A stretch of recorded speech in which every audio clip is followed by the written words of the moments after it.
All right, this is show number 62, and it's November 6th, election night. Um, that there's a big election going on out there, and we appreciate people who come out to listen to live chat. I know during the show we'll probably have, some reports come through or whatever, but we'll try and keep that out of the show. This is not a political show, so let's keep it out of chat. And we'll go about an hour tonight and hang out a little bit afterward if we need to have questions. But this is show number 62, and we're also tonight, we got a guest, special guest, Tamara Burross, coming on, and we got Tim back from his Hurricane Northeast. Tim, are you all, any damage to the house? Thankfully, I had no damage to the house. I got lucky. Very Can't good. say that for a lot of people. I know a couple of people that lost everything. Yeah, I know, and it's in that craziness, not only did you have the flooding and the wind and everything else that come with it, but, what was it, a couple hundred homes burned to the ground? Oh, who would have ever thought in 7 feet of water, they burned to the ground? Yeah. Yeah, it's crazy. Storms just bring all kind of devastation. They can bring. I don't know about up there where you were, but I was telling in the pre-show that I grew up in a town called Burris, very close to our guest's last name, but it's spelled Buras in South Louisiana.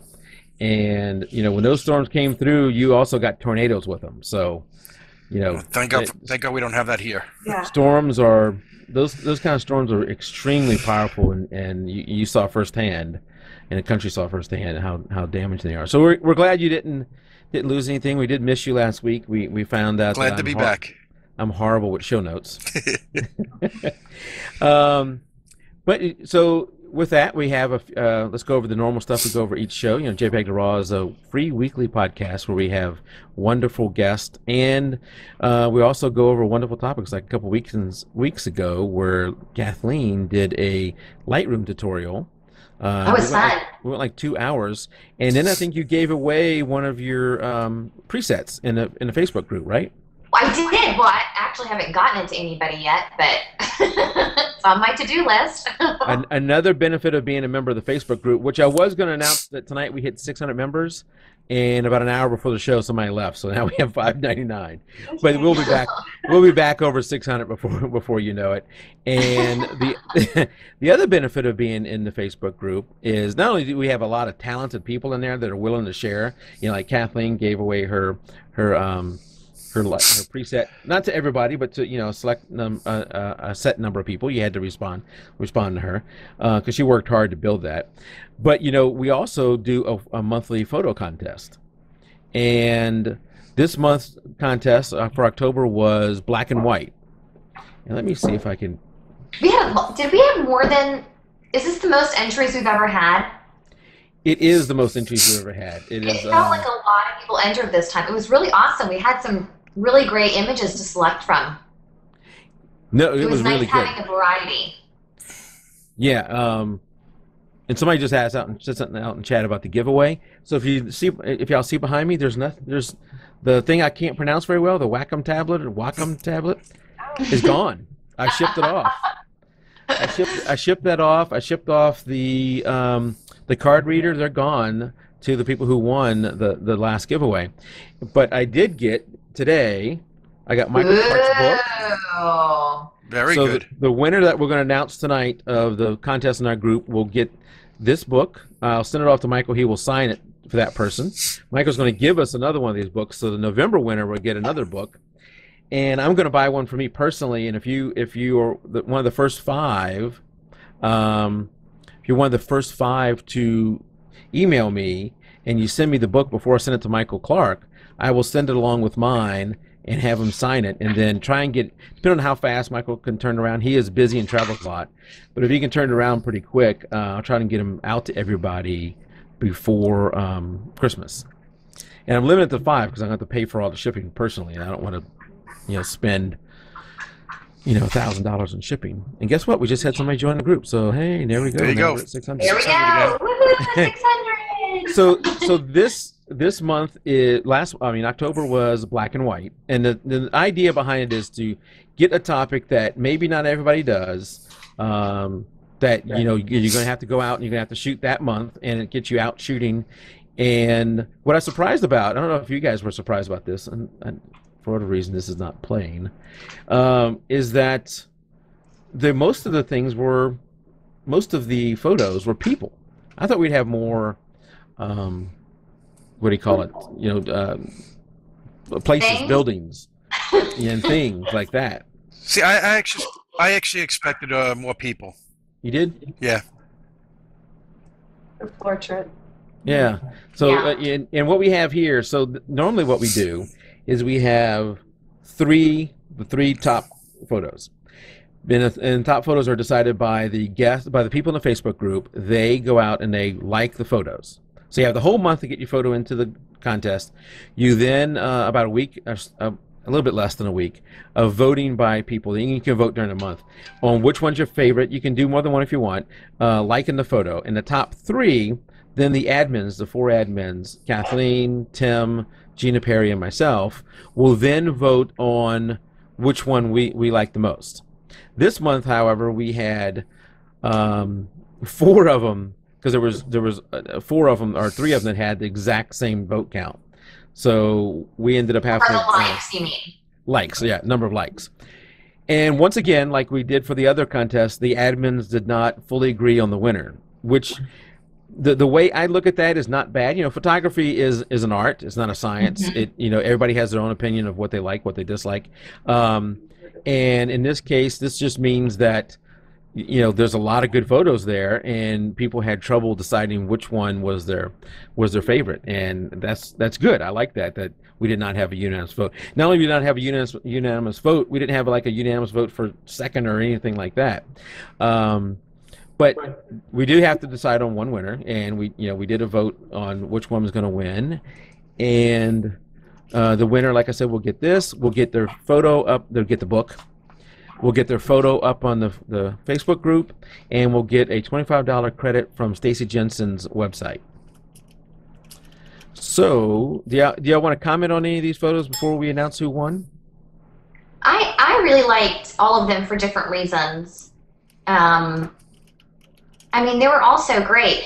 I really liked that we also had like some options for black and white even within our top 4. Like the 3 of them are very high contrast black and white, and then the last one in the end gave a more hazy black and white edit, which is really great to kind of have a mixture in there. Yeah, I agree. And I'm trying to look and see who the Do you want me to people submit are one? who submitted these, but some of the people who submitted this time were completely new people to me. Well, okay, so let's do that. So we had, and these are not in any kind of order. These are just however the computer put them in order. We had Samantha Buchamp. I think Bootcamp, or I'm not sure how you pronounce her name. She's here in Georgia. Okay, so Samantha. So tell her to yell real loud. Maybe you hear her. Mm-hmm. I can't make out this name. I'm gonna have to. Bootchamp? No, The the next second name. picture. I'm gonna have to. It says Tamara. Tamara. Yeah, Tamara Laura. I recognize the name. Yeah. Tamara Laura. And then, okay, I'm gonna have Maybe to. Jackie. Who was this one? Tamara Laura. Yeah, she just said it. Elizabeth Seidel, Seidel. Sterling live photo. And we will have all of these on the show notes, and it will links back to their website and everything else. And they'll have to give us a name of what the photo is too, so we can give it a name. And who was the last one? Last one. Willow Hollow Willow Hollow photography. photography, I'm gonna guess. How are you guys? Yeah, Willow Hollow Photography. It's in chat. I'm looking at the small feed. But what was Don't let there? us know, Tim. We're just that good. Picture wasn't even up. We knew it. Yeah. It says typicalphotos.com though on the. Well, and the person's name is Dusty Hubble. Okay. Are any of you Awesome. guys out in chat? I think definitely the first 3 were out there. Well, Okay. Samantha's out there. Elizabeth was out there, and Tamara was out there. Okay, cool. Okay. Tamara. Oh, and Tamara? Dusty's out there too. That's Oh, me, Dusty's LOL. out there too. Well, very good. So, um, Let me know when you need a wanna... drum roll, because I'm all ready. Okay, go ahead. Give me the drum roll. We'll go ahead and announce the winner. Oh crap! Hold on. That's not the winner. I know. I need to be ready with the person's name. Yeah. Well, let me know when you're ready, and I'll give you another drum roll. Okay. Okay. Give me another drum roll. I should have done this better. And the winner is Tamara Laura. Yay, Tamara! And you know, again, they were all great, but we all love the way this one was edited. I love the look of the child. Her eyes are just so haunting too. I just love it.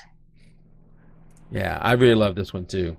I liked all of them, and again, like I said, we didn't all agree on the top one, but all four of them we really liked, and that's what made it very difficult to choose who was going to be the winner this month. We had good entries this month. So what's our next topic? So speaking of that, the next topic is set by Danielle Foster. I forgot to say that the winner gets to pick the next month. So Tamara will be in contact with Tamara. She gets to pick the December topic. But Danielle, who won last month, has picked for this month, and the topic this month is sports. Now, I know, for me, which I can't win, but my son starts his first swim meet is this Saturday at Brighton early at 7 in the morning, about an hour from here. Yeah, which is great. And I get to try out my D700 in that crazy, horrible lit gym. But so the timing is really good for me. I did not tell her to pick that, by the way. She picked that on her own. And I know that sports may not be something that's for everybody, but remember, any of the topics are left up to your interpretation. So, So for me, sports is my son dressed up as Buzz Lightyear jumping on the bed.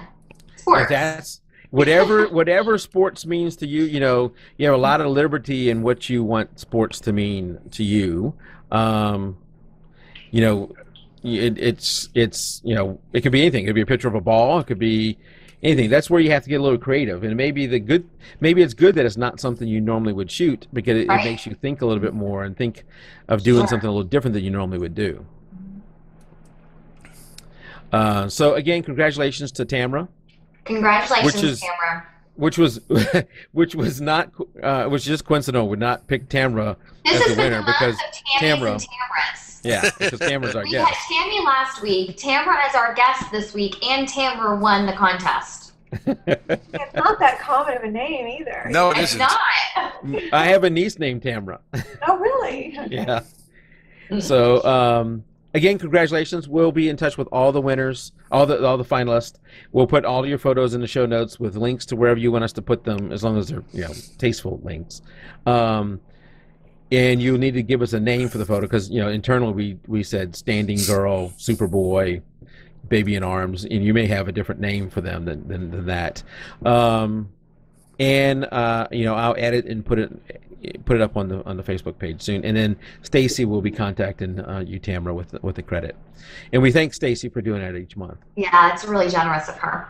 Yep. The expo. So the next giveaway we're going to do, because if you've been watching the show for a while, you know what we do is if you go out to the site, you click on the Amazon links, the show gets a little bit of credit, and we turn 100% of that back over to giving away stuff, just like the book we're doing here, the Wacom whatever thing we just did.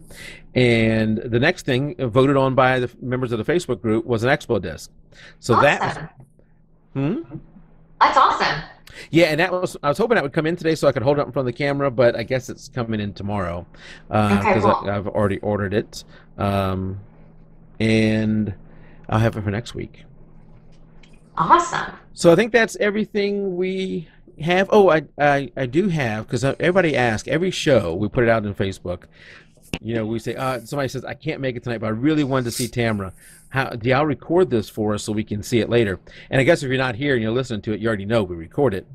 But in case you wanted to get it a different way, because we put it on a lot of different places, I've got a file or a document, whatever you call it, in the Facebook group that has all the different ways you can get it. iTunes, Stitcher, YouTube, all these different ways. We have forums on our webpage, which are not that active. It's mainly just me posting to myself. And I did do a post there too with all those links, so you can go and get them from there too. So that said, let's introduce our guest, Tamara Burross. Tamara, how are you? I'm good. Thank you. We love the name of your company, From the Treetop Photography. Where in the world did you get that? It's very creative. Well, originally I started off as a children's clothing designer, and I loved fairy tales and lullabies, and I liked the on the treetop, in the treetop lullaby, but I wanted to be different. I wanted it to be unique. And so I kind of put a spin on it of, when the baby's in the treetop, it's from the treetop. And I don't know, it just kind of worked out. And so it appealed to me, and it stuck. And so some people, I kind of tell people to interpret it how they want, because it can mean a lot of things. But it is based on the lullaby. So awesome. Very cool. So you've been shooting for how long? I've been shooting professionally since 2005, but okay. Shooting my own children or my daughter mainly, that I really got into using a DSLR in 2002 to 2003. So, yeah. What kind of brought you into photography? The clothing design. I was doing the clothing designing and then marketing it myself, and I would get really involved in styling these settings for the clothing line, and I always had a very vintage approach to things, and this was back before you saw a lot of the modern vintage photography out there, so it attracted a lot of attention, and it seemed like I was getting more comments, almost more comments about the photography than I was about the clothing line. So as time went on, I was contacted by a particular photographer in California who asked me who was doing my shooting. And when I told her I was doing it, she was so impressed, and she encouraged me and mentored me, and I kind of just got into the business from there. That's awesome. Yeah. Well, I did see on your blog you had made a dress for your little girl that was stunning. And it was so funny to me because at the bottom you said, it's not perfect, but it's for her, so I love it. I'm like, not perfect. Like, if it's not perfect, it's perfectly imperfect, because it was gorgeous. Thank you. Well, I think if you had been familiar with what I did in the past, it was also very elaborate and made from authentic pieces of vintage patterns and vintage. So that was very simple compared to some of the old, the other designs that I made. Stuff that you used to do. Right. So are you still doing your designing as well, or is that just kind of for fun and the photography is more full time, or do you split the two? No, the design is more for myself now. At this, I have ideas about maybe in the future, but it takes a lot of dedication and time. So right now, it's more the photography for sure. That's awesome. Well, we are spoiled rotten that you have chosen the photography side, since that's the thing that we're interested in. And I have to say that I had a really great morning this morning. I've seen your website obviously before, but I've never gone through it with a fine-tooth comb like I did today. And I really, really enjoyed it. Okay. Your work is obviously very enchanted, and I also saw that recently you kind of took a step out that I can imagine was a little bit hard for you, to say no more family sessions, I'm just going to do conceptual art. Tell me about that process for you and what gave you the guts to kind of do that. Oh boy. Well, as I mentioned, when I started shooting, I was basically just a children's photographer, and I wanted to offer what people had been emailing me about, what they'd been seeing in my clothing line.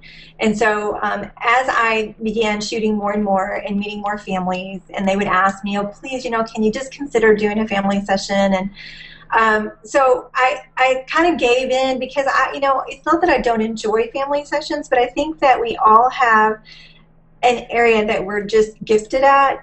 And I didn't really feel like I was gifted at family sessions. And so as I began to shoot family sessions, it seemed like that's all that was coming in at that point. That's all everyone wanted was family.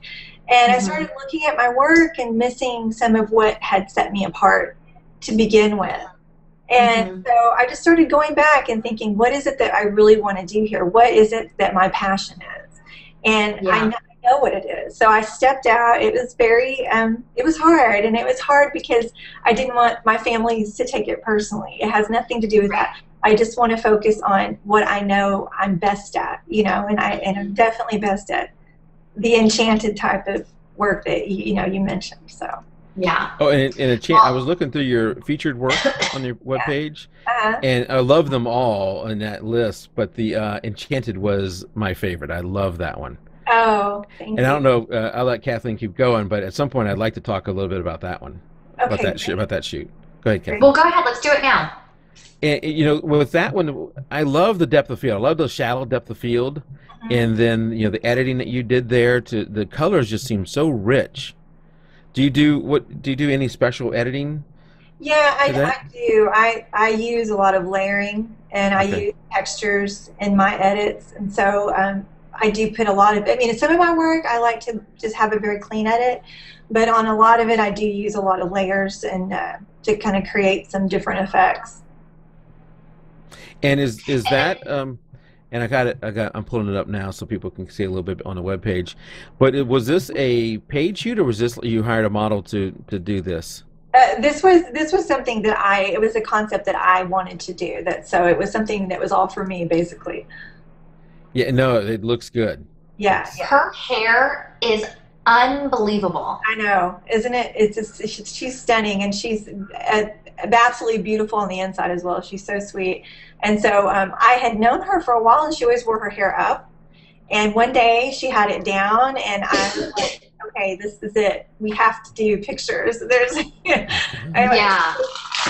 definitely amused for that session. There's no doubt. So, yeah. It's just great. And I love your use of candlelight on the tree.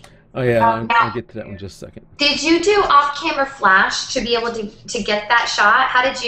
What was your approach with that? It's all natural light, and it's I use reflectors a lot, and in this case it was a combination of just natural light and then reflector light. And the candles are not actually, they're just they're flameless, so they're, you know, there's no LEDs. They were going to set the tree on fire or anything. Yeah, they're the little motives that are LED motives rather. So you never know, they look real.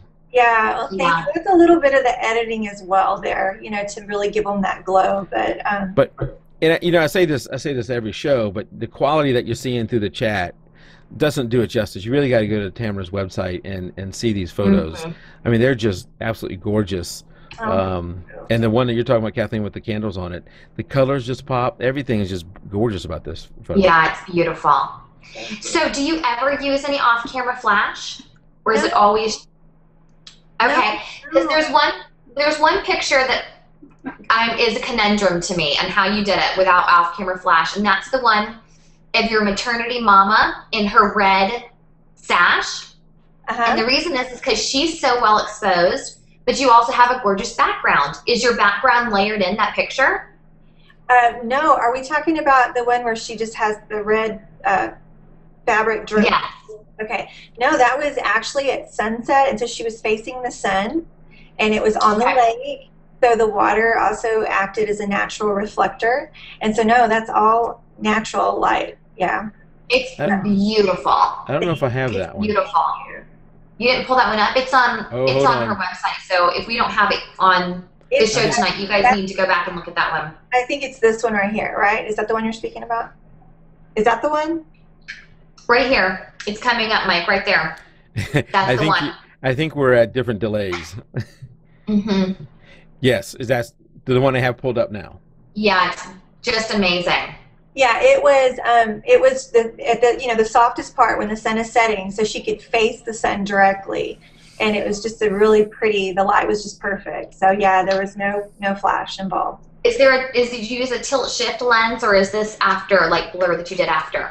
No, that's a Lens Baby, which I absolutely love the Lens Baby product. So that's I just put one on my wish list. Yeah, I was wondering if you were using something like that in some of these shots, or whether you're doing it in post. And I was thinking, you know, if you did them in post, you're an expert editor, because they look like I can't see that they're edited.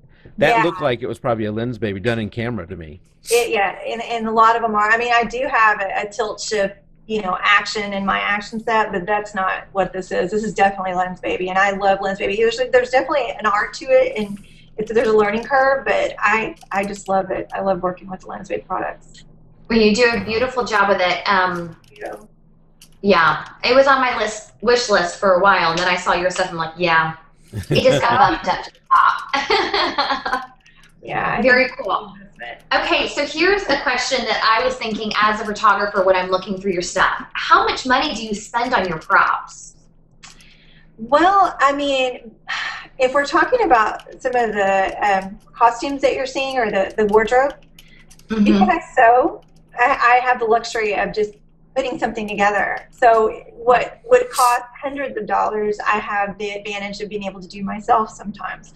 But I don't really spend a lot. I do a lot of antique mall browsing. I love to find vintage clothing and just put it together that way. So no, I really don't spend a lot on props, and I don't really use that many props aside from wardrobe, but like the dress that she's wearing with the long red hair, that was a vintage find. I think we paid $20 for that dress. So awesome. It just, I love to hunt, and that's part of the fun. So very cool. Now, when you have a client call you and say, I want to do a photo shoot, how do you talk to them about what their wardrobe should be? What kind of things are you telling them? Well, I think it really depends on what they're wanting. One of the first things I usually ask a client is to go through the website and tell me what their favorite things on the website are. And that gives me kind of an idea of where they're coming from. And then based on that, I'll have some suggestions. If they're wanting to do something that's really stylized and conceptual, then we'll, start working on finding things together. There's a lot of iPhone image, texting exchange, they'll send me text. All this work. Yeah, exactly. And if it's, based on, something more just about wardrobe, like when I was doing families, it would be more based on color and feel and texture.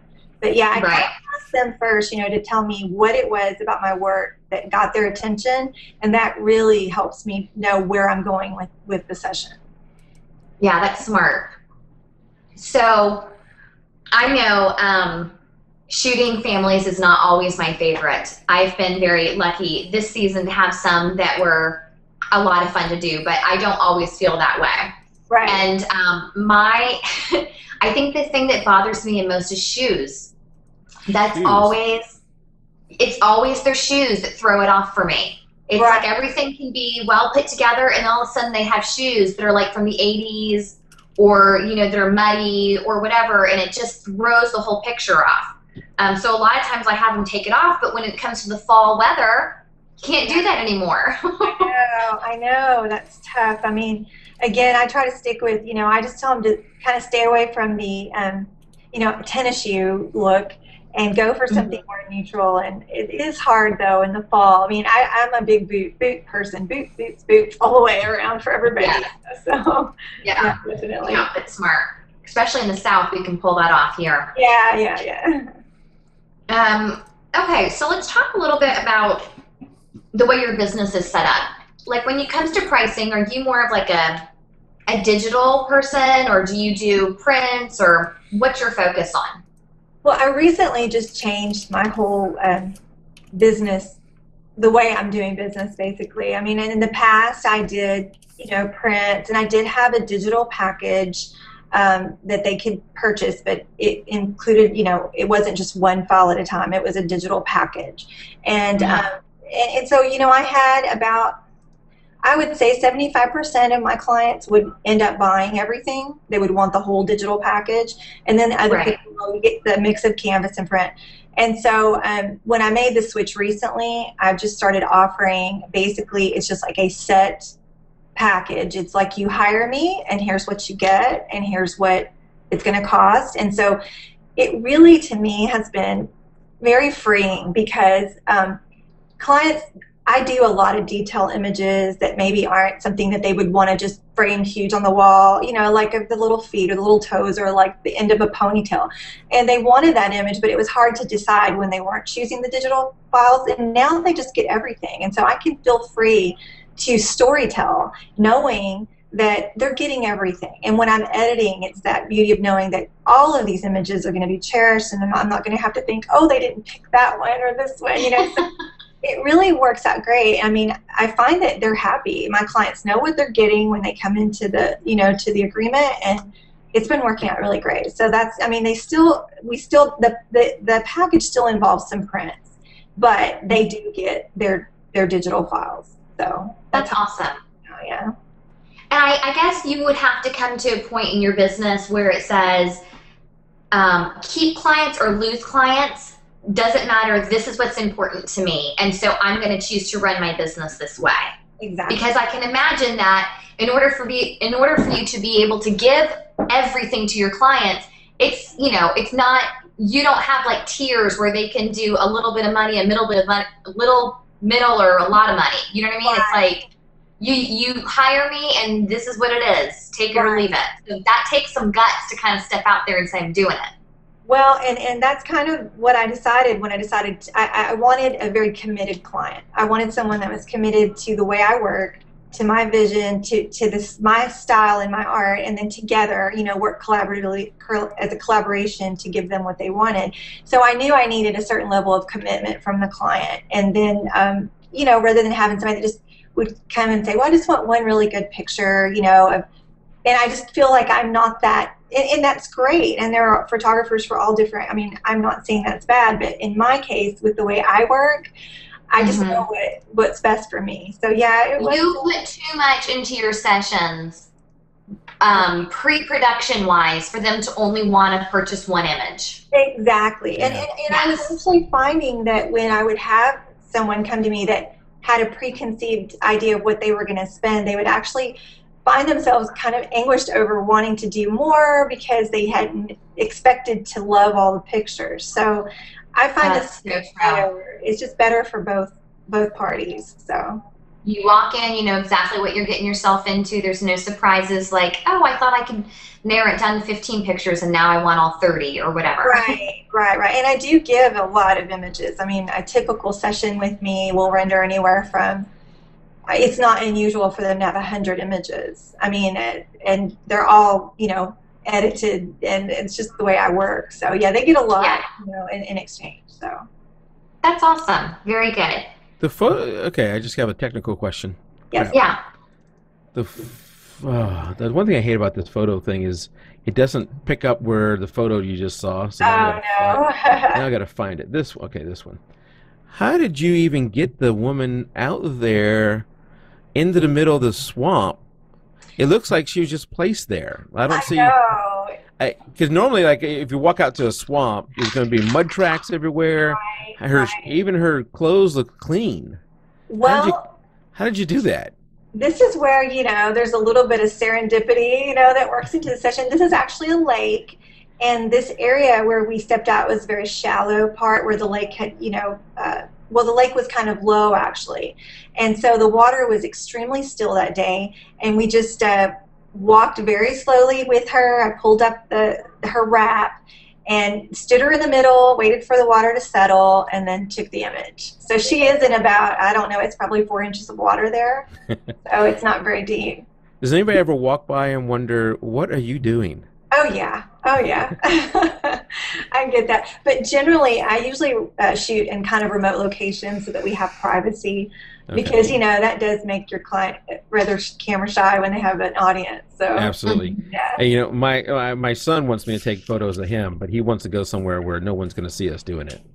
Oh, yeah, no, I agree. I see someone ask about rubber boots. What I typically recommend is the swim socks. Like if we're going to do a shoot like this, because I don't want her walking out there barefoot, you know, and maybe cutting her foot. So the swim socks, you know, the aqua socks work really well because they have a grip, and then you can walk in them without having a boot, you know. So that's what she had on. So that's smart. Little tip.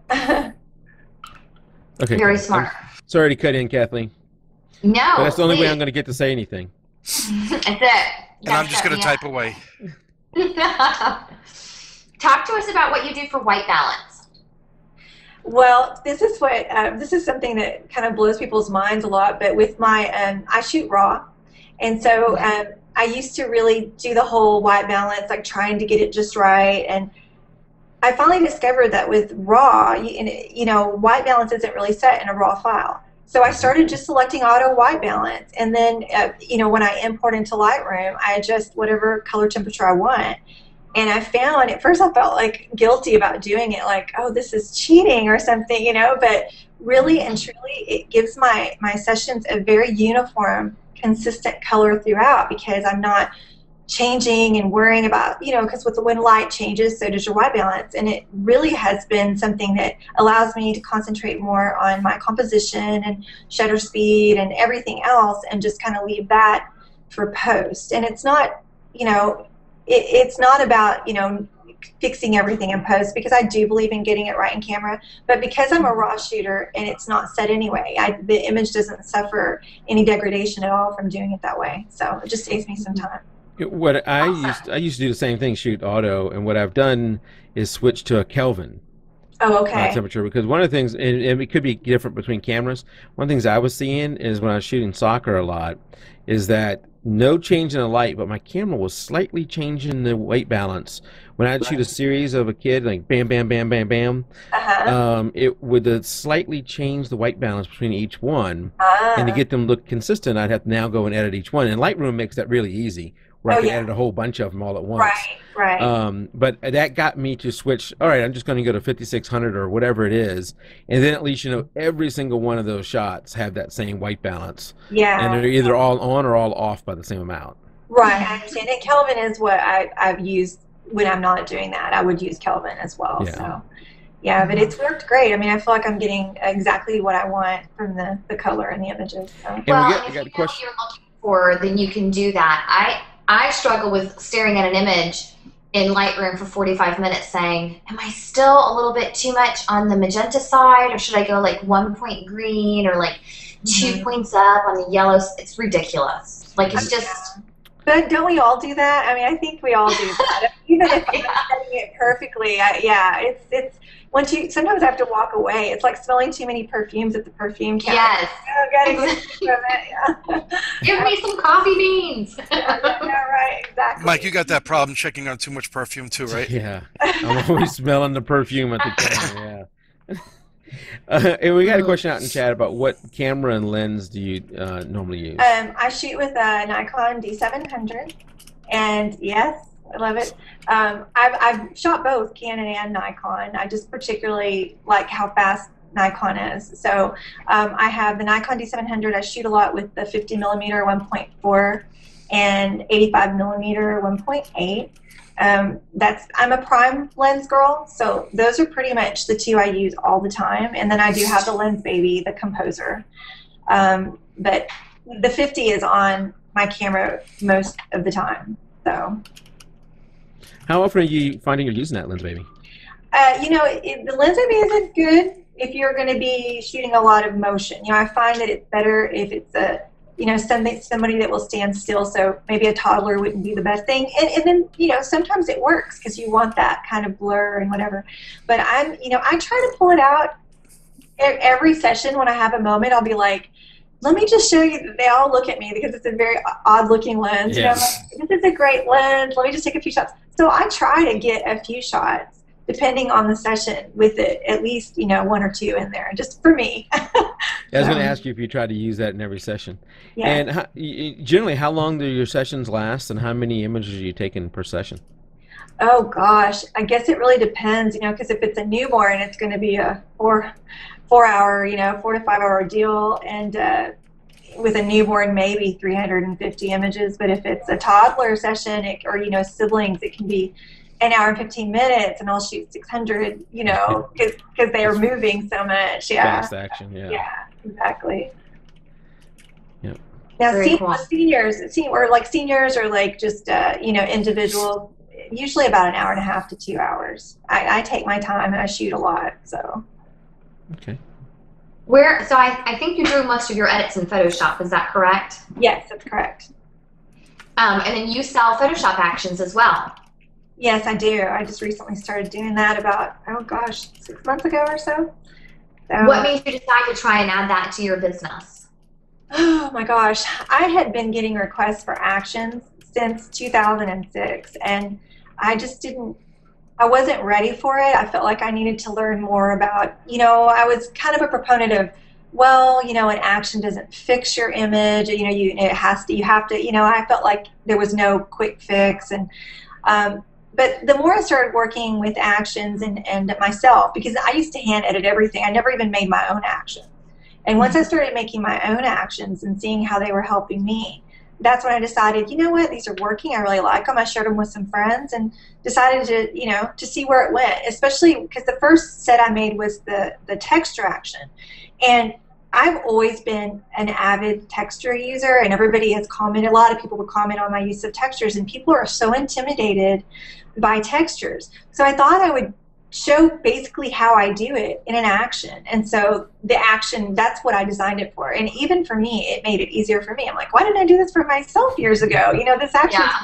So that's kind of what started it. And then the next series was the beach action.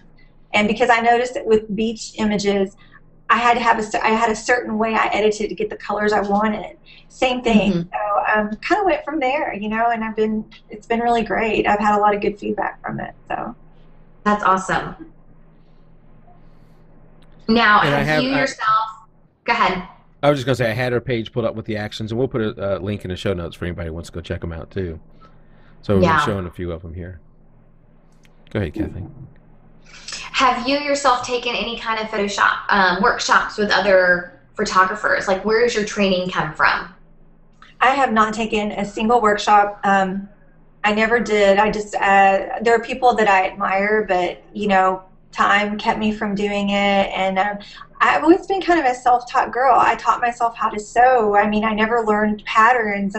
So I'm kind of hard-headed and stubborn, and so I get a hold of something, and that's kind of how I learn. I just research and trial and error, and that's pretty much how I taught myself. So no, I haven't really taken any classes, but just a lot of making a lot of mistakes and figuring out why. Well, you haven't taken any classes. Do you teach any classes? That's something that I'm considering. I've had requests for that, so I'm considering maybe doing a little bit of online mentoring and just showing a little bit of Photoshop online, with one-on-one to help people, because I find that the things I think everybody knows, it seems simple to me, some people don't, they're not aware of, and it could help their editing process so much. I remember when I discovered levels years ago, I wasn't using levels, and I was like, oh my gosh, it's such a simple thing that you would think everybody knew. So and I'm still learning. Things in Photoshop all the time. Photoshop is like never-ending learning for the rest of your life. Yeah. Oh no, Photoshop is crazy, and it is. Different people are at different levels, and things that may come natural to you and Kathleen and people out in chat or Tamara. There's tons of people who don't know anything about that. Right. I agree. Who are just getting into it, and not just in Photoshop, but in actual photography. Yeah, exactly. Yeah, people who are just getting into it, haven't learned, who maybe are still in auto mode and have never tried RAW. They're only shooting JPEG. That going to a either online, looking at stuff, or a workshop is probably pretty good for them. Yeah, absolutely. Yeah, you can always learn. I agree. Never stop learning. Mm-hmm. Well, if you need a practice round and you'd like to do a tutorial for us on the show live, we would love that at some point. Oh, that'd be awesome. Yeah. Be fun. We've got a question in chat. It says, do you find with your muse or senior sessions it's hard to work with the young girls and get them to focus in on what they want style-wise, or do you work mainly with the mother? I've been so lucky because it's usually a collaboration. Honestly, it is. The girls are generally the ones that find my work and take it to their mom. And so usually the client that comes to me already likes what I do and kind of wants to slant toward that vintage, because I have a tendency to go very retro and vintage, at least with one outfit with their session. I encourage them to do something that, is a little modern, but we always kind of do a vintage styling. So it's kind of all three. The mom and I, of course, I don't ever just let if it's a senior, I don't ever just let a senior hire me. I mean, the mom has to be committed. If the mom isn't committed, we're not getting anywhere anyway. Right. So, yeah, I mean, it's definitely the mom and the child and all of us together. It really is. And I've been really lucky to have some really great people with some great style. So. And looking in chat to see if there was any questions that we missed. I think I'm up to date. Oh, we just got one. Do you repeat a lot of the same shots for different sessions? Okay, that's a great question, because I do have so many people approach me and say, oh my gosh, I love this. I would like to have it, that's what I want. And like I said, it gives me a great idea as to what their vision is. And just what I tell every client is that and that's why, it's going to be special to you. It's going to be your session, and out of each session something unique, a new favorite image, always comes out of each session for me. So even though they may want something similar, and I'll give them something similar, it's not ever a replica. It's never a replica. It's always like replicate it, can you? You can't. It's very, very tough. And so, and I really kind of just try to discourage them from wanting to replicate it. I'll just say, okay, I love that you love that. Let's elaborate on that. Let's think about how we can make that unique to you, and let's work on that. And that works better for me. Yeah. Yeah. It was very... Sorry, go ahead. You said a lot of times the girls are the ones finding you. What age girls are you talking about? Well, if it's the senior market, it's okay. Senior girls that they're probably searching the web, trying to figure out who's going to take their senior pictures, and they find you. Because I was looking through your featured work again, and like the little red. I imagine that girl is 6 or something like that. Yeah. So not that age. You're talking more like high school seniors. Like the older girls that are on their computers looking around. Yeah, okay. Definitely. Not the children. Yeah. I'm sorry. Times have changed. Tim, remember when we were graduating high school and the senior photos you got was like one photo with you standing next to a tree holding your ring up next to your head and everything? Yes, like that? Absolutely. I remember that. Yes. Or the pose like Tamara just did with your hand like this. Yeah. And the beauty of it is every single person in the school had the exact same shots next to that same exact fake tree. Mm-hmm. Man, things have changed for the better too. Absolutely. It is so good because my son's a junior right now, so I'm looking forward to next year. Although it's going to be hard picking who's going to be without offending somebody. Now that I know quite a few senior photographers. You will not offend me. What's that? You won't offend me. You won't offend me. If I don't choose you? No. But now it sounds like you don't want to do it. I would love to do it. I'm just saying you won't offend me.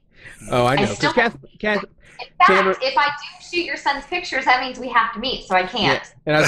And I was about to say that, Tamara, we have lived about a mile apart from each other. Now, within 5 or 10 miles, we live in the same town, and we've known each other for over a year now, and we've never met. That's hilarious. That's so It's I have a better shot of meeting Mike, and I'm up in New York. It's a running joke between the two of us. Anyway, talking about like being able to replicate work for your clients, I've kind of run into the same thing, but this I never expected. A few days ago, I released like a behind-the-scenes video, and I had another photographer contact me saying that they saw that I had released a video, but they purposefully did not watch it because they're planning on releasing a video in about a year, and they didn't want me thinking that they were a copycat. Yeah. And I just thought it was kind of comical because I am certainly not the first to release a video. I will certainly not be the last to release a video. And once again, you can't replicate anything. And so that's exactly what I told her. I said, watch it. It's not going to bother me. Whatever you do, even if you said, we want to do this exact same video, it's going to be you. So it's going to be uniquely you somehow. Right. Like you can't, I don't think there's that whole thing in the photography industry, well, they're the copycat because so-and-so did it first. But to really know who did whatever first is impossible these days.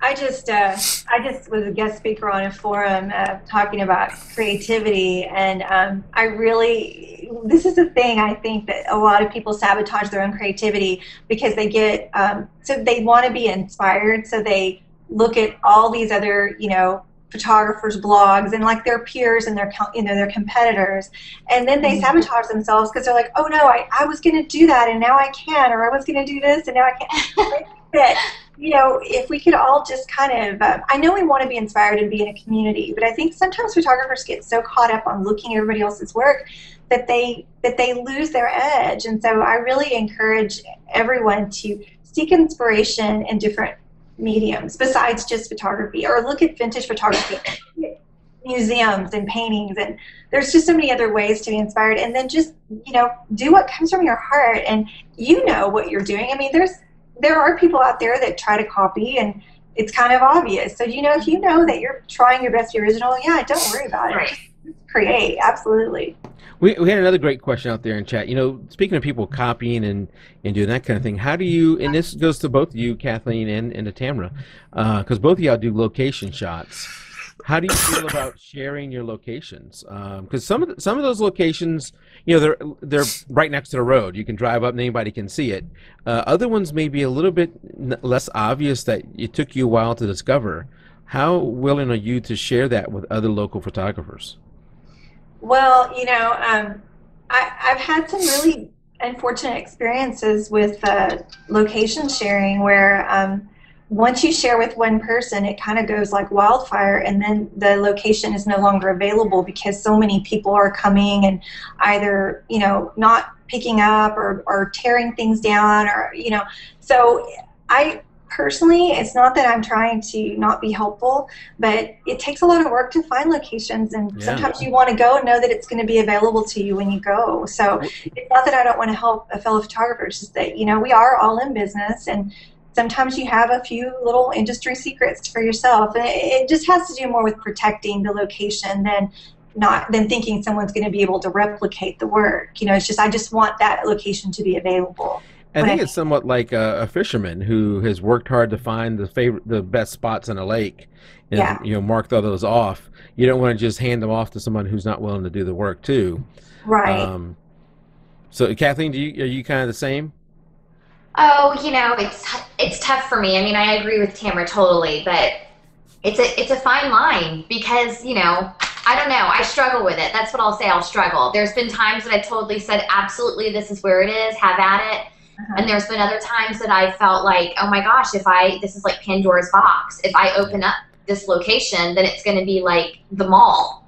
Yeah. And I've shot at locations that feel like the mall. Oh. And it's really difficult. Like, you get there and you want to be able to give your clients the best, but you can't because you're one of 25 photographers who are trying to give their clients the best. And so no one's giving their clients the best. We're all giving our clients a second-rate experience because, oh, well, let's wait for 10 minutes. And then the photographer that you're waiting for to move feels pressure to get the kid in the picture to smile so you can move on. So it's hard. It's a catch-22 because, like you said, you want to be open and you want to be sharing, and I feel like I'm an open book, and obviously Tamara is too, with doing her Photoshop actions and being helpful on the web. But at some point, it's not going to do everyone good if everyone goes to the same spot. Exactly. It's not going to do anybody any good. And let me just say that I have never asked anyone where a location is. So equally, I never ask anyone to reveal a location to me, and I just never have done it. I've always found everything on my own, and I think it also depends on the relationship you have with the photographer. I mean, if somebody writes me that I've never met before, I agree with you. I think it's all about, protecting the integrity and the quality of the work, and especially with my maternity clients, I have to protect their privacy. I mean, we're out there draping them, and they don't want to be surrounded by, a million people. So sure. Now, I would imagine some of these are not like right off the road. You've had to get out and walk around and go a little bit deeper to find some of these. So they took some work to find. Right. How often are you reusing the same location, or how often are you spending time going out looking for new locations? I'm always looking for new locations. I can tell you it's kind of an obsession with me. I have reused some of the same, but I try to use them differently sometimes so that it doesn't look like the same location. But yeah, I get bored easily, so I try to find new stuff. I really do. So when you're out looking for new locations, how are you marking it on a map? How are you keeping track of, I want to come back to this spot? You can Google pin it, or just drop a pin, or write it down. And then of course there are locations where you have to get permission, and you have to find out who owns the piece of property. I always recommend don't trespass. Try to make sure you're getting permission, because that's like the most embarrassing thing, to have your client out somewhere and be doing something wrong. So that would be embarrassing for you and your client. So one of the things I do is I take a picture with my phone, with GPS tags it. Yeah. And then in Lightroom, now it has the map. Lightroom 4 has the map, and you can see them on the map. Where you want to go. Yeah, that's great. Yeah, and I mean, there are some locations I use a lot just because I like them. I mean, there's a location that's pretty popular in this area with the blue truck, and I just love the blue truck. So I find myself going back to the blue truck over and over. But yeah, generally, my attention doesn't last on one thing very long. So, well, speaking of spots where you need to get permission, I know Kathleen has done this before, but how do you go about getting permission, and does it help being a female? I usually send my husband to do it. Oh, really? Okay, so he is so good with people. He's a natural kind of sales guy, so he's very friendly. I'm very shy, so a lot of times I'll send him to ask, and he's a likable kind of fellow. So okay, good. It works out. And does he just walk up and say, "Hey, my wife would like to shoot here"? Or? He certainly has knocked on doors, and see, that's where I'm so shy. I'm actually a very shy person, so. It's better. He's definitely an asset for me in that regard. Very good. Kathleen? Oh, sorry. Yeah, I just go up and I knock on the door. I just go knock on the door.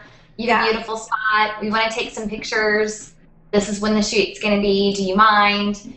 And then if they say yes, then I always get their information and call them the day before I go. And then when we show up, I go and knock on the door again and say, just wanted to let you know we're here.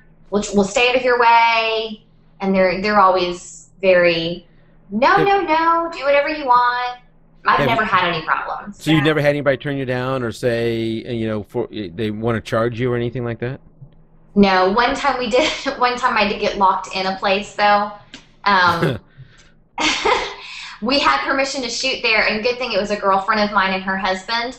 And so it was a huge like warehouse type deal. And when we got there, they said, absolutely, go wherever you want and do whatever you want. So we were taking pictures, and the guy said, before we get ready to close, I'll come up and tell you, because we locked the gates on the way out.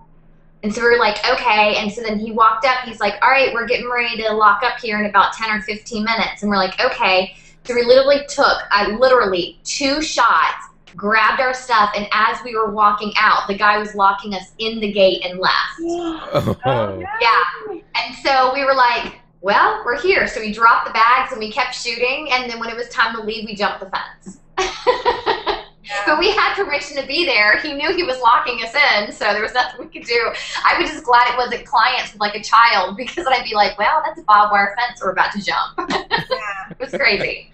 Well, another thing about locations, I've been really fortunate that a lot of my clients have great locations that I've gained access to through them, that it's something unique to their family, or I get the opportunity to shoot at the replica of Mount Vernon that's here in the area. It's a private residence, and it's a replica of Mount Vernon. It's just absolutely beautiful, and the client was friends with them and wanted us to shoot there. So I was so excited, because that's somewhere I would have normally not had access to at all. So some of the locations are client access locations. So yeah, and someone was asking for tips on how to get permission. So obviously just asking, but there's been times that I've offered to do a waiver of my session fee, or even a free session, right, for exchange of being able to use their property for photo shoots whenever I want. I've never done it for a one-time deal.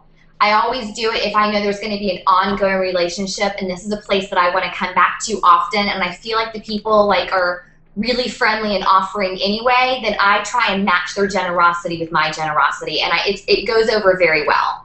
Yeah. So that's something that people can do. That's definitely a good point.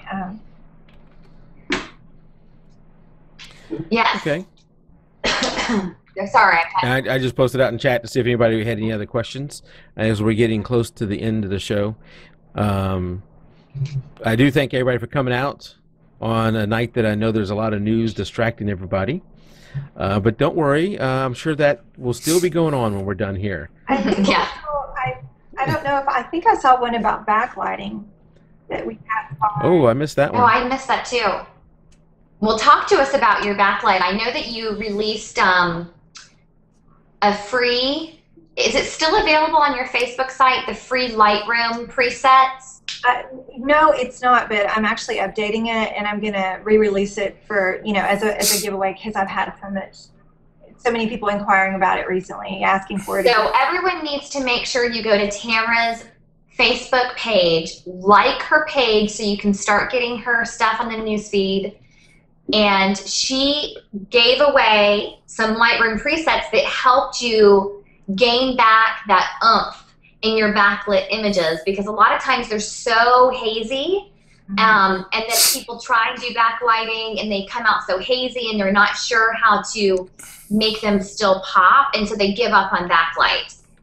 So Tamara's got some great presets that she's offered in the past, and now you're going to offer them again, which is great. Yeah, I am, and I'm working on getting that done the next week or two. So, but as far as backlighting, I think the best tip I can give anyone is to use a reflector. I mean, I literally, my best images involve a reflector. So, I mean, even if you don't have an assistant with you, there are ways to use a reflector. You can enlist the help of one of the parents even. It's not that difficult. It really helps to fill in the shadows, and you can get some real dramatic lighting with it. So I highly recommend a reflector. That's really one of the key tips I could give you on backlighting. Do you ever use any kind of stand or anything if you don't have somebody to help you? I do have a stand, and I've used that mainly on like indoors if I'm in an indoor location. Outdoors, a little bit harder because you have to weigh it down and takes a lot of time. So, a lot of times I'll just lay it on the ground in front of the subject, and it Bouncing up in there. Bounce up. So it's just I literally can't live without a reflector. That's a big part of my work. Awesome. Now, do you? I'm sorry. Go ahead.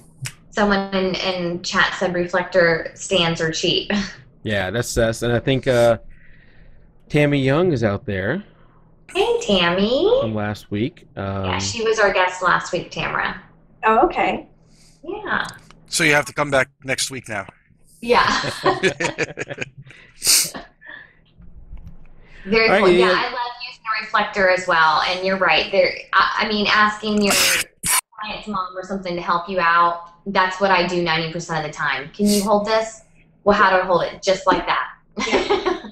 And generally, if I know I'm going to be, especially with the maternity, or I hate assistants like that, so I have an assistant with me. And those are generally the ones I'm going to use backlighting with more anyway. So. Yeah, I don't know how your parents feel, but I would feel that give me something to do. If my kid's there and you're photographing them, I personally want to have something to do. So, hey, how can I help out? You want me to hold that? I would like to hold that for you, rather than just sit there and watch and not do anything. Unless you're just busy chasing them, which can also be. That's true. If you're busy, if it's small ones you're having to chase, that's a different story. You've got something to do. Yeah. If they're a little bit older, or if you're the dad who probably is not chasing them, you're letting the mom do it. Yeah. That gives us something to do. At least you're honest about it. Hey, you know what? It is what it is. I'm sure you both both your husbands do similar things.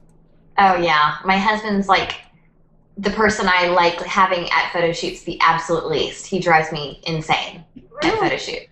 Oh my gosh, insane. The last family photo shoot that we did, I have to say that he really stepped up. But it has taken me 7 years to train him. It's been awful. Wow. Yeah. My husband helps as well. A lot of times when I can take him, I will, and he's really good with the reflector. He's really mastered it. The only thing I have with him is he's so friendly. He'll end up talking with the dad, and we're like, "Hey, we're over here. Come on, So that's not a big complaint, but yeah. So as we're closing and waiting for other things, this past Saturday, my wife and I went out to dinner, and then after dinner, I said, "Hey, let's go to Swanee Town Center." And if you live here in Swanee, you know what I'm talking about. And if you've seen my photos, you know that I like to go there and take photos. But I didn't take a camera. We just went there and said, "Hey, let's go there and watch the sunset," because it's a nice place to watch the sunset. And I was going to show her, golden hour and blue hour, and we're going to talk about that. So while we're sitting there and we're watching that, there was down the ways, there was a lady who was taking photos of, I thought, the city hall that's in that place. And she had an assistant, which I think was her husband, trying to flash one of the statues or something that was in the place. They were there for an hour, and it started off nice with her saying, a little bit to the left, a little bit closer. And then as the hour went on, both of their voices continued to raise. And eventually we left as we watched a blue hour go by. And it happens every night. And if you've never watched it and looked at blue hour and golden hour, it's very nice to just sit there and watch and not have to worry about taking photos of it. But they were both very patient up to a certain point. Yeah, we meet such wonderful couples who do photography for a living together, like Ryan and Denise Gotcher, and this Sposabella couple, and they're so sweet and they work together so well. That would never be me and my husband. Never. It would never work. I love my husband. I love him. That's how I feel too. It's we could never work together like that. So I see couples and I'm just like, it's not in my realm. I can't figure it out. Some night you're going to have him do a little cameo on here, just walk by and say hi or something like that. He'll do a walk by. He'll do a pop in. Okay, any other questions while we're waiting for that? I'll mention again, that the show is recorded. We'll have it on YouTube, on Stitcher, which is audio only, but we have a lot of people who listen on Stitcher.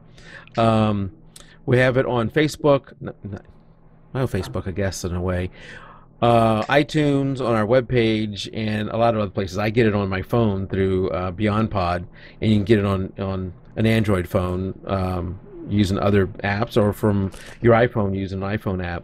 And I also have a link in that list I said about all the different ways to get the show.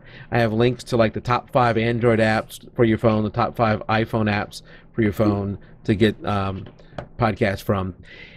And don't forget, as we're heading into the holidays, to go to our website, click on the link for there's an Amazon link on the front page. It won't be the product you're looking for, most likely, but just click on that. It'll take you to Amazon, and then anything you buy there, the show gets a small credit.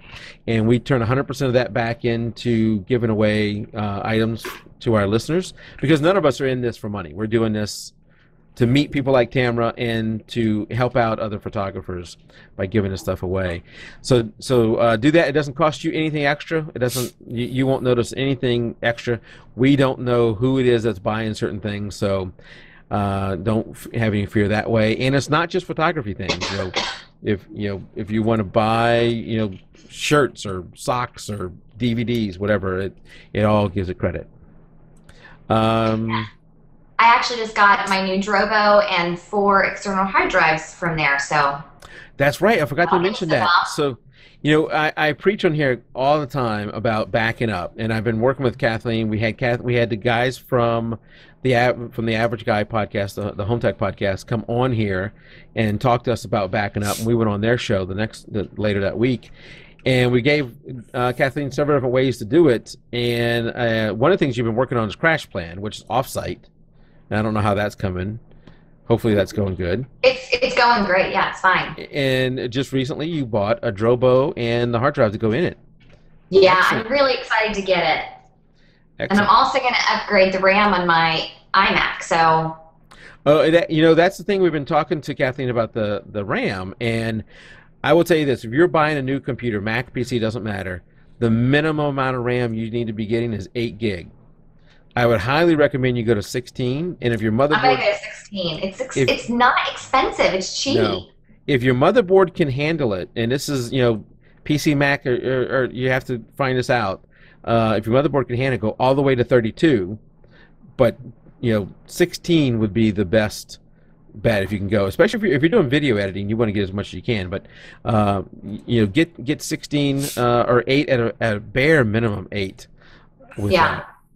The other thing, and I've not mentioned this before, but and this would not have helped out Tim, but But if you live, and Tamara, you live out in Texas. I don't know what the weather's like out there as far as losing power and that kind of thing.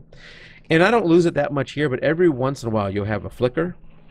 You really should have at least your main computer that you're doing editing on, not a power protector. What do you call it? A surge protector. But you should have a battery backup. Those things are cheap now. Yeah, that's what I have actually. Get yourself a battery backup. If you're working on a laptop, you got a built-in battery. But if you're working on a non-laptop, get yourself a battery backup. They're really cheap. They're not that much more expensive than just a surge protector. And that way, if you lose power or if it just dips, your computer will keep running. If power goes completely out, you now can shut it down gracefully. If you're working on let's say Tamara's out there working on a 16-layer image.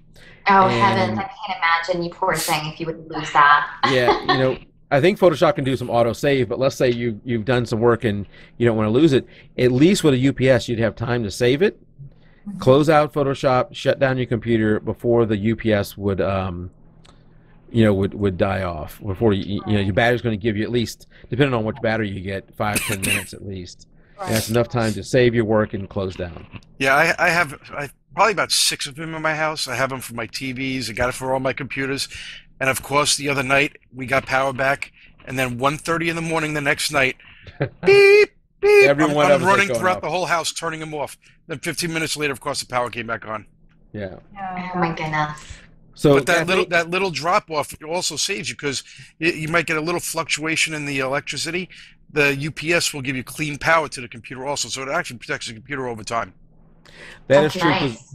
One of the most dangerous things, my parents live in Louisiana, and I didn't want to get too far off on technical, that's for the Average Guy podcast, but as we're closing out, one of the most dangerous things for your computer is what they call a brownout, where you're not receiving full power to your computer. It's like a reduced amount of power, and that can really fry a computer, really cause damage to that computer. But a UPS, which stands for uninterruptible power supply, will provide a clean power, and it won't mess up your computer. Right, it'll give that little bit extra that's missing from the power company. The funny thing is at my company where I work, we have a massive UPS for the huge server room. So the fire alarm's going off, and what do you know? The building guy decides the way to shut off the fire alarm. What's this switch? Yeah. There goes the UPS for the main server room. Boom! All the servers in the server room are off. So yeah, UPS is not foolproof. It won't fix everything. But for photographers, I do preach: get yourself a backup plan. If you don't have one, start thinking about it and get one, because your hard drive is just another day closer to dying. It will die, and then look at getting a UPS. They're not that expensive. Okay. Any other questions for Tamara before we head out? We're past the hour now. It's been such a great show, Tamara. Thank you so much for coming on. We really appreciate it. I mean, as soon as I first saw your work, I was like, oh my gosh, we have to get her on the show. She's so talented, and I've been watching chat, and people have been oohing and ahhing over your pictures the whole time and saying how talented you are. So you are certainly in your niche, and your creativities don't end with photography, which is awesome. Yeah, it was interesting to see every time somebody new came in who hadn't been here from the start, and they saw those photos as soon as they came in. It's like, oh my God, she is so talented. Oh wow, thank you so much. That's so nice. Thank you. I thank you for having me. It's been a lot of fun. I'm not used to being in front of the camera, but it's been a lot of fun talking to everybody and giving people a chance to actually hear what I sound like with my Texas accent. It's not bad. You did great. No, I can't tell. Your accent is nothing comparison to Scott Green's redneck tone that we've had a few times on the show. Really? We can understand what you're saying. Okay, good. Scott is a Georgia boy. He has an accent. You wouldn't know that I grew up. Now you wouldn't know that I grew up in South Louisiana. No, absolutely not. Actually, no. They can have an accent down there. Believe me. Oh, definitely. It almost sounds like a New York accent in New Orleans. It does. Yeah. It does. Yeah. All right. Well, we'll go ahead and end the live show. Just hang out a little bit. We'll have a few minutes of after show. But we want to thank everybody for coming out and taking a break from politics. Don't worry, it'll still be going on, because I think this one will last late into the night, if not till tomorrow. So So we'll see you next week, and then after that, we're taking 2 weeks off for the holidays. And next week is Camelia Binks. Did I say her name right? Yeah, she's great. If you guys haven't seen her work, make sure you head out to her website and check her out this week. It'll really get you wanting to come and listen to that show as well. We've had some great guests, right? Boom, boom, boom, right in a row. So I'm really excited. Yeah, I mentioned before we're doing these in like seasons. So this is we're ending the fall season, and we've had a wonderful fall season. Tamara's a great end to our fall season, and then we'll pick up the winter season pretty soon, and we need to start booking guests again. But Tamara, thank you for coming, and we will have the show out in a couple of days. We'll see y'all next week. Thank you. Good night, everybody. Bye.